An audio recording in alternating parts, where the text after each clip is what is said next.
Sifu.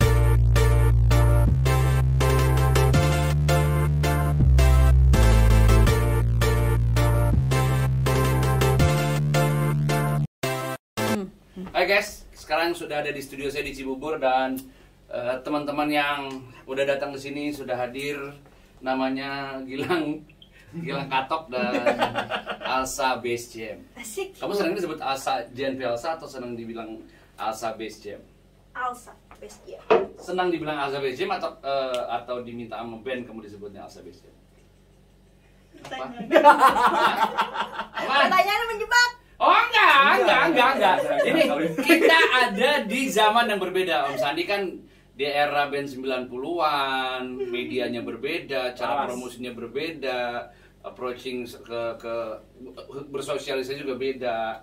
Karena kalau dulu itu kan ada yang bilang ngapain sih lu pakai nama band lo, misalnya Dani Dewa, kan sekarang Ahmad Dhani, nggak ada yang bilang Dani Dewa, ya kan? Edo Widis, nggak. Dulu senang banget Edo Voodoo. Iya. Kalau Tapi Om masih. Om Sandi masih Sandi Pas Band. Kenapa Om Sandi lebih senang menyebut dengan Sandi Pas Band karena saling simbiosis mutualisme kan gitu. Iya. Jadi Pas Band pun gede, Om Sandi juga besar, saling nguatin gitu. Oh Sandi mana? Oh Sandi Pas Band. Gitu. Kalau Alsa lebih senang disebut Alsa Base Jam. Dan this is the first time kamu punya band. Iya betul. Band di Pop, industri. Ya? Industri, iya. Yes, ada. Sebelumnya kan ada Fusion Stuff, ada Starlight. Fusion Stuff itu recording. Kenapa nggak disebut Alsa Fusion Stuff? Karena bukan bandnya Om. Band dia. Oh, band. Oh lo. Gitu. Wah, lo kan masih edition lo. Kotak lo. Tapi orang udah tahu semua Om. Oh iya. Oh yoi. Yang tahu tuh follower lo. Kalau follower kotak enggak. Tahu. Halo. Alsa ini kan 20 tahun yang lalu dia ke kursus di Big Musik, sempat saya pegang juga walaupun gurunya yang utamanya Endro Mas ya. Endro. Mas Endro. Tapi ya Alsa nggak pernah berubah sampai sekarang. Alsa adalah Alsa yang masih yang tubuhnya kecil, pemalu. Maksudnya nggak tumbuh-tumbuh ya? Iya, mungkin salah susu. Ya ngomong juga seadanya, ya sekali jadi ngomong dia ngantuk. Makan nasi tadi seporsi. Sa, kamu ngerasa nggak sih sekarang bahwa kamu itu adalah udah seseorang sekarang di industri musik? Enggak juga, biasa aja. Mungkin ya Om ya. Enggak, soalnya drama cewek tuh banyak banget sekarang dan Iya. bagus-bagus. Jadi kayak ya udah aku kayak ngerasa ya udah Alsa yang main. Ini drama realita gitu. atau kamu nggak pede? Nggak pede. Jebakan. Aku kan pemalu, pemalu banget Om Sandi. Enggak, karena di industri musik, dalam pergaulan musik itu kita harus pede, kita harus maju ke depan untuk bisa lebih kita dikenal orang. Karena bukan karena lu apa sih ngomong mulu gitu ya. Tapi enggak, karena memang lu harus di industri harus banyak ngomong gitu, harus bisa nunjukin siapa Alsa. Gua adalah Alsa, seorang drummer yang cakep walaupun udah nikah, walaupun tuh negatif kelebihan apa kekurangan? Ada kelebihannya juga. Karena begini, sorry ya. Dulu itu seorang penyanyi cewek kalau dia udah nikah, dia karirnya turun. Iya. Tapi emang itu masih ada berlaku sampai sekarang loh Om. Masih ada gitunya. Dan alhamdulillah setelah aku Nikah? menikah, followers aku berkurang 1.000. Beneran? Kalian Bahkan kayaknya lebih deh. Iya. kalian yang mengunfollow Alsa karena Alsa udah menikah, kalian rugi. Karena kalian tidak bisa melihat kehidupan bahagia Alsa setelah menikah. Iya. Kamu lebih bahagia nggak? Iya dong. Jangan karena suami kamu lihat. Enggak, beneran kok lebih bahagia. Secara kreativitas jadi bertambah nggak? Kebetulan pekerjaannya sekarang agak bergeser. Jadi Apa? kalau ngomongin kreativitas ya agak berkurang dikit. Apa bergeser kemana? Kamu yang bergeser Aku dari drummer ke? ke perlegalan.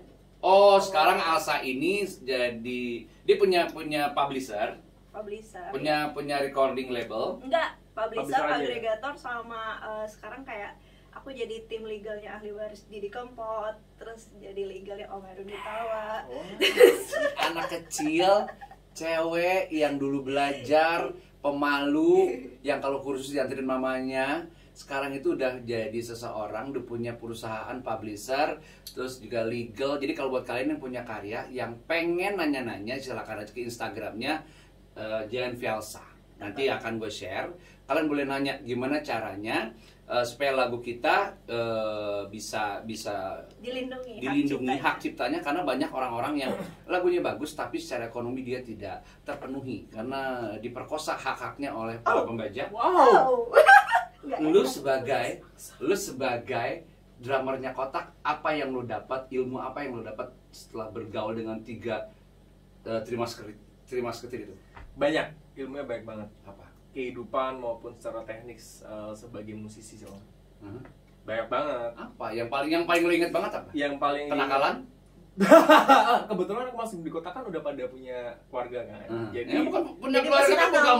Jadi enggak, Punya keluarga bukan berarti nggak nakal. Iya sih, tapi nggak ada, Om. Maksudnya Nggak ada yang nakal di antara ketiga itu. apa? Gak ada yang nakal. Nggak ada kok. Suaminya pada nakal emang. Enggak, tapi enggak, Om. Aman. Cuma Aman. lebih ke ini sih, apa? Pembelajaran adalah sebesar apapun mereka ini, mereka masih mengedepankan attitude gitu. Ya. Itu mahal banget kan, Ya. apalagi di era-era milenial ini yang aku lihat mungkin orang-orang seumuranku ataupun anak-anak di bawahku yang mereka kayak krisis moral gitu-gitu. Itu kan lagi marak banget krisis moral itu. Sedangkan aku terlindungi dengan circleku yang udah dewasa. Ternyata anak-anak baik gitu di Kotak itu, Mas. Iya, Termanage dengan baik kehidupannya, finansialnya, itu. pergaulannya juga. Emang seberapa penting attitude buat seorang Gilang NR Night Ride? And Roses, Om. Gilang NR singkatannya apa? Silakan terus di apa? Seberapa penting attitude? Seberapa penting attitude itu tuh sesimpel ini, Om. Kalau misalkan kita berhubungan dengan orang, ya, Jadi setelah jenis. jadi saja, Om. Oh, lawan jenis. Oke. Tapi Elsa terganggu nggak dengan pertanyaan barusan? Silakan aku pelajari terus. Jadi aku tahu. Ya, seberapa penting? kalau di musik kan hubungan baik kan penting kan, Om. Sedangkan kalau misalkan Banget. Iya, kalau kita orang anak-anak musik kan job itu kan pengaruh gimana hubungan baik. Yes. Kalau kalian yang kerjanya kerja perusahaan yang ya udah jelas lah lu mau berapa tahun berkarir di situ dengan gaji sekian, ya terserah lu mau belangsak apa. Sedangkan kalau musik kan enggak. Sekali amit-amit terblacklist, udah tuh nyamber kemana-mana tuh. Bisa Pergaulannya jadi- situ-situ doang lah ya. Iya, jadi situ doang. Lo bikin cacat di sini, lo akan kelihatan sama yang lain. Lo Itu. kemanapun lo akan, Gilang NR yang kalau minjem nggak pernah balikin, bisa. Iya, Kayak gitu ya. Kalau manggung sering telat, gitu. Kalau manggung suka nggak bawa alat, gitu. Iya. Alat yang ada itu nyebelin sebenarnya buat Iya. pemain yang lain kan gitu ya. Iya. Nah kalau attitude buat seorang Elsa seberapa penting, dan pernah ada pengalaman buruk nggak terhadap attitude? penting Orang. banget karena gini, kalau misalnya ngomongin skill drum yang lebih bagus dari aku banyak banget tapi kenapa aku bukannya memuji diri sendiri ya, kenapa seorang Om Erwin Gutawa tuh Mempercayai banget lah ya, seorang Elsa ini. Karena belakangan aku tahu bahwa beliau tuh suka banget sama drummer yang on time. Yes. Terus dikasih tahu tuh Nurut. nurut Iya. gitu. Dan mau memperbaiki diri. Terus? Iya. Iya kan bener. Dikasih tahu iya tapi besoknya gitu lagi kan itu goblok. Pikiran aku melayang. Dan. Iya, pokoknya yang diajak kerjasama tuh enak gitu. Jadi menurut aku ya skill itu penting, cuman attitude nggak kalah penting gitu. Ya, sebenarnya kata Elsa tadi bahwa yang namanya orang hebat, drummer keren, drummer berskill itu banyak banget, tapi yang menghargai, mengapresiasi dirinya sendiri dengan cara dia memperbaiki attitude itu nggak banyak. Dia jago tapi datangnya telat.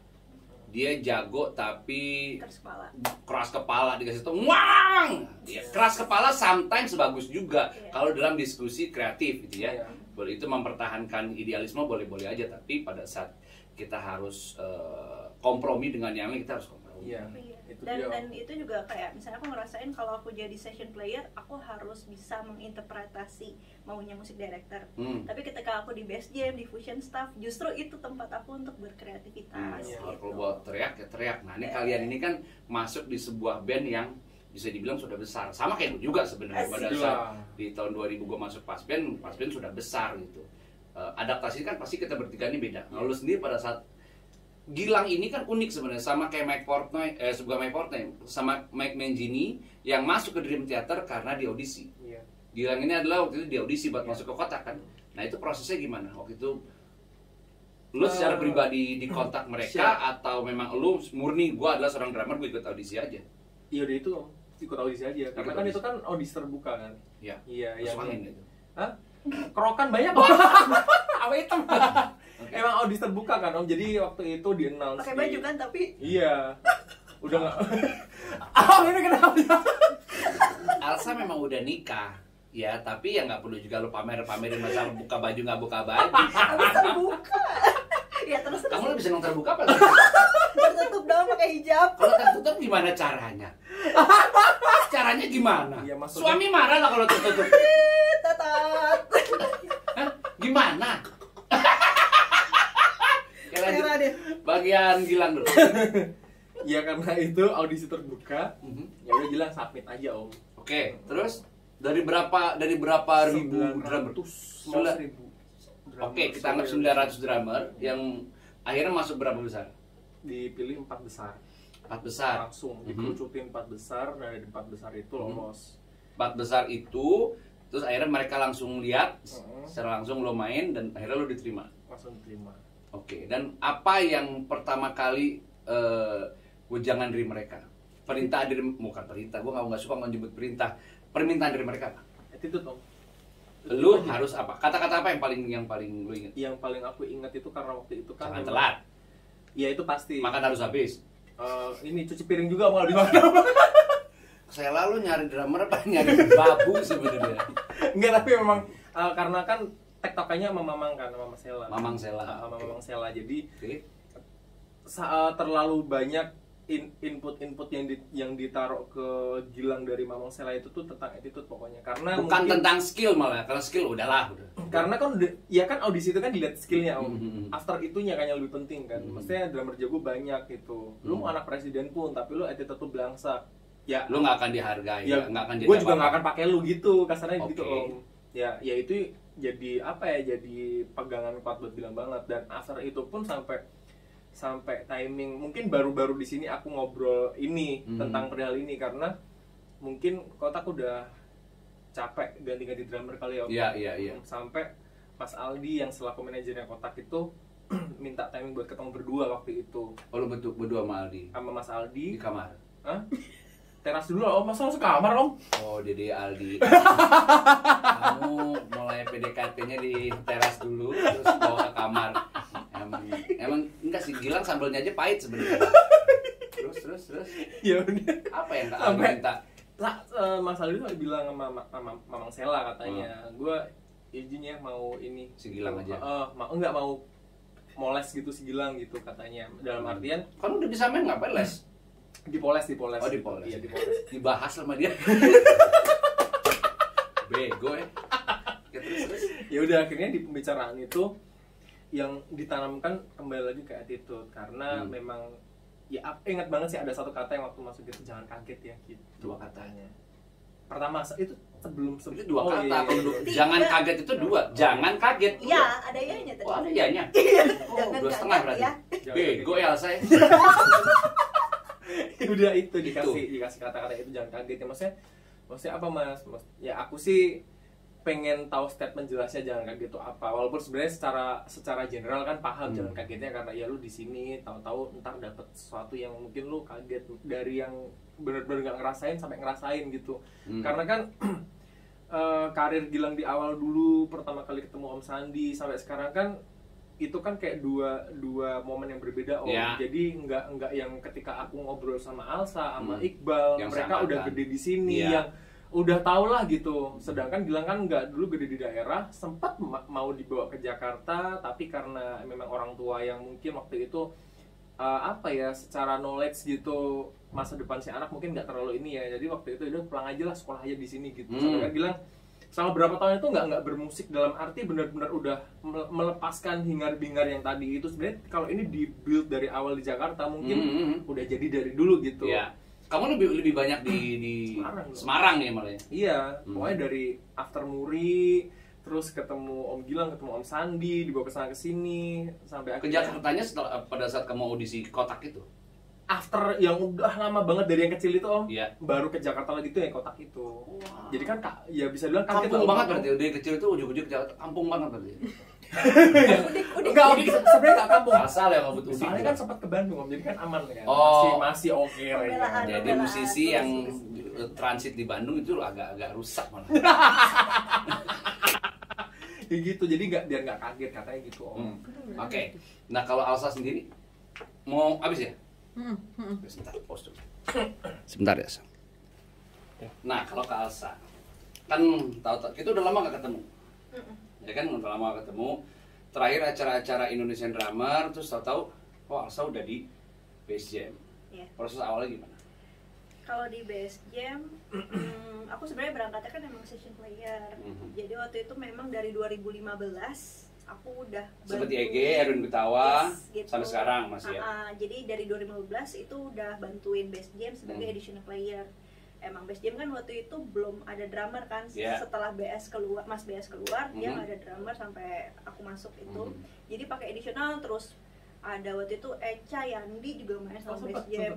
Handi Salim main sama Bass Jam. Pokoknya mereka benar-benar pakai additional player gitu, termasuk aku. Nah, 2019 begitu memang karena satu dan lain hal Mas Adon harus pamit dari Bass Jam. Ya sekarang udah gak ada Adon ya? Iya. Innalillahi wa inna. Oh, berapa lama? Nggak ada di Bass Jam maksudnya. Oke. Maaf, Mas Adon. Adon lebih fokus di Bogor berarti sekarang. Emang tinggalnya di Bogor? Ya terus? Iya, terus udah gitu akhirnya ada perombakan inilah personil.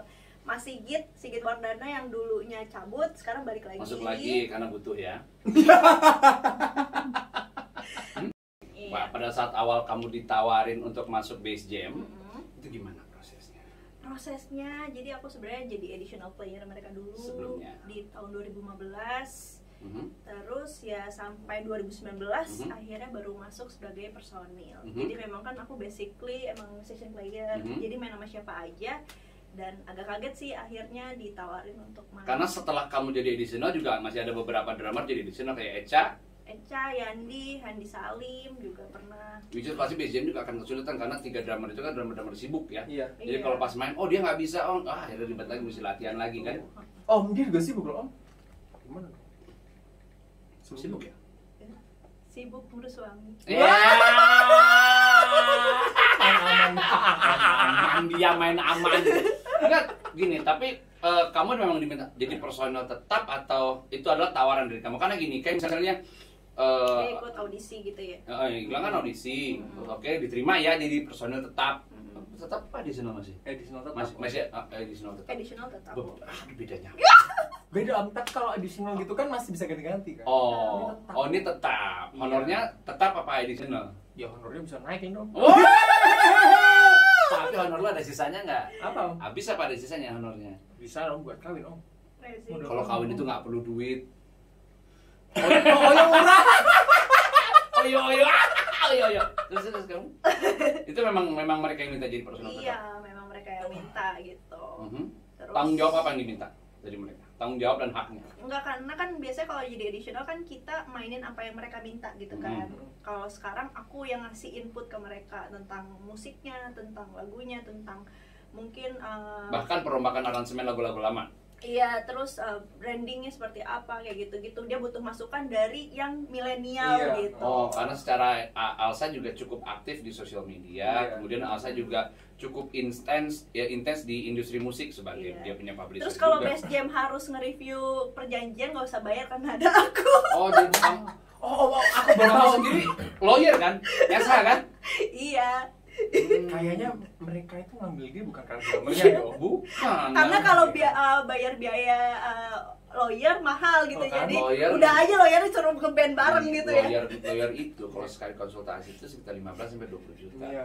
Sementara bayar dia manggung 2 juta. 2,5 Om PP. Lalu 2,5 itu kan sama uang makan. Ya jadi lebih murah itu dong sebenarnya. Oke ya. Bisa.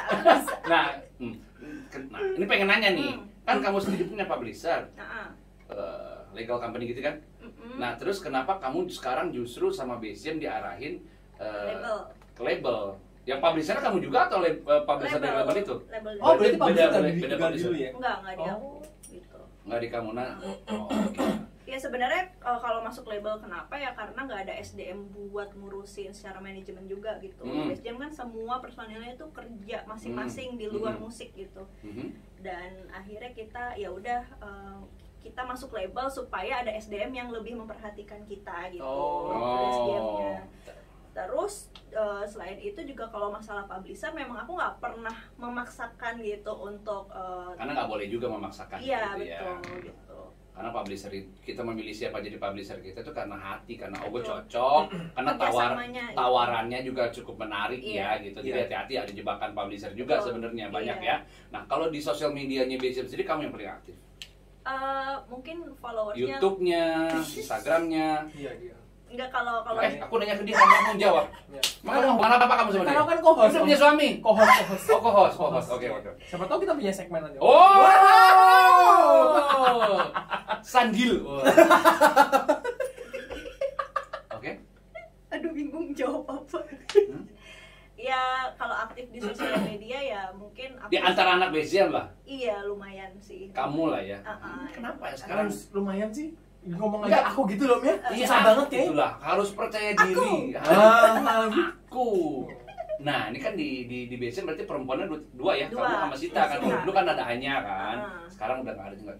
Nah, hubungan di antara anak-anak BCM sendiri, ini kan ada lag umur kan? Ya kan ada gap umur betul kan? banget. Pergaulannya pasti Pertanyaannya jurnalistik banget ya. Maksudnya kayak semua interview nanyanya seperti itu sih. Oh iya gitu Iya. ya. Jadi hambatan atau malah jadi apa sesuatu yang ini?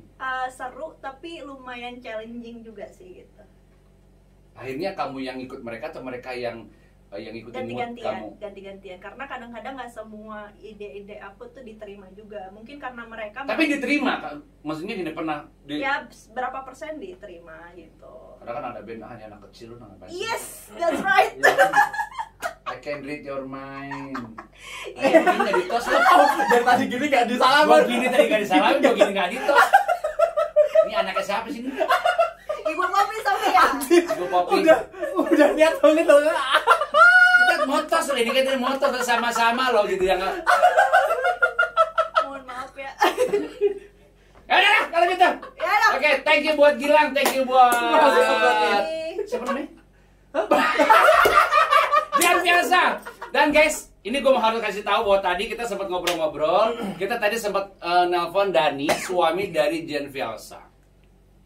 Tadi ternyata Alsa itu nggak ngasih tahu bahwa Alsa akan ngomongin tentang drum, mau ketemu sama gue gitu. Mau kesini sih, cuma nggak ngomongin Karena lagi detailnya LDR apa. juga, guys.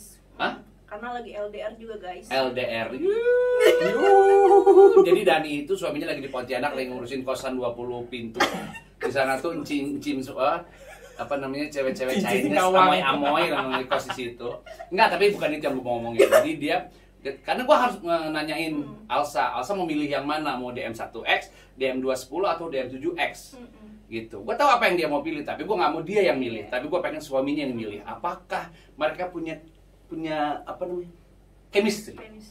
Dan gue ditelepon ternyata ini Om Sandi, kalau kamu disuruh milih antara 1, 2, 10 dan 7, gue nggak bilang DM, nggak bilang drum, nggak 1, 2, 10 dan 7 mana yang dipilih buat Alsa? Dan dia pilihnya adalah yang Alsa pilih 7. Jadi selamat buat Alsa yang udah jadi anggota. Langsung ya sekarang langsung. Deal ya, bayar 95%. Alsa mendapatkan drum New X DM7X. 2 pintu nggak Om itu? 2 pintu. Ya, suaminya kan 20 pintu ya. Jadi kita tunggu postingan-postingan juga kegiatan kreativitasnya Alsa nanti di sosial medianya dia, di YouTube-nya apa YouTube-nya? Jen Fialsa. Jen Fialsa. Kalau Instagram-nya apa? @Jen Fialsa. Tindernya apa? Ada. Ada Tindernya ya. Oke, kamu kalau Mango Live-nya? Ada juga. Ada Mango Live? Enggak, Google Live. Bigo Live ada? Google Live. Google Live ada? Google Live tiap jam berapa? Oke. GoPay ada GoPay. Aduh. Lagi. Aduh. Misi foya. Itulah. Oke guys, thank you banget Alsa, thank you banget Gilang udah Thank you, ngobrol-ngobrol di Thank you, Alsa. channel YouTube saya. Dan jangan lupa like, share, dan subscribe. Jangan lupa loncengnya di toel biar dapat informasi yang lain. Oke, thank you. Bisa Spotify padahal. Ya nggak apa-apa, ya bebas, kamu bebas. Spotify kamu udah berbayar. Udah dong. Premium. Udah dong. 49. Udah dong. Yang tahunan apa bulanan? Yang harian. Woi. Jadi Alsa gue tanya guys, dia itu Spotify-nya yang bulanan apa yang tahunan? Dia yang harian guys. Jadi kebayang dong ternyata Alsa itu senang yang harian. Kalau yang bulanan itu kan kos, kalau yang tahunan itu ngontrak.